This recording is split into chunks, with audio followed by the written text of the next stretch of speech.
4 ॾींहं अॻु उॾेरोलाल विलेज थाणे जे ॻोठ अर्सी अखड़ा में क़तल नारी वारो मामलो। पुलिस ते केस खे लोढ़ण जो इल्ज़ाम। इन हवाले सां वधीक तफ़सील ॾियण लाइ असां सां लाइन ते मौजूद आहे उॾेरोलाल मां CN न्यूज़ जो रिपोर्टर ममताज़ अली बरिया। जी ममताज़ अली, छा तफ़सील आहिनि?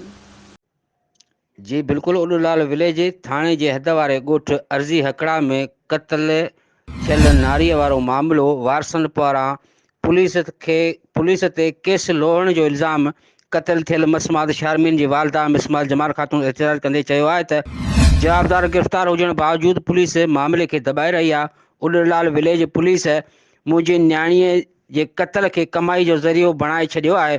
मुंहिंजे अखियुनि आॾो माशूक उर्फ़ आमिर हकड़ो ऐं तमीज़ हकड़ो धीउ खे गोलियूं हणी क़त्ल कयो आहे, पर उॾेरोलाल पुलिस उन्हनि खे तहफ़्फ़ुज़ ॾेई रही आहे ऐं ॿियनि ॻोठ वारनि खे तंग करे परेशान करे रही आहे। जॾहिं त जवाबदारनि ख़िलाफ़ FIR बि दाख़िल कराई आहे, पर पुलिस तावन बदिरां शरीफ़ माण्हुनि खे तंग करे रही आहे। उन वधीक चयो त आउं कंहिं बि सूरत में पंहिंजी धीउ जे क़ातिलनि खे बश्क न कंदसि। IG सिंध मामले जो नोटिस वठी मुंहिंजे न्याणीअ जे खून सां इंसाफ़ करे। जी महिरबानी ममताज़, तफ़सीलनि खां आगाह करण जे लाइ।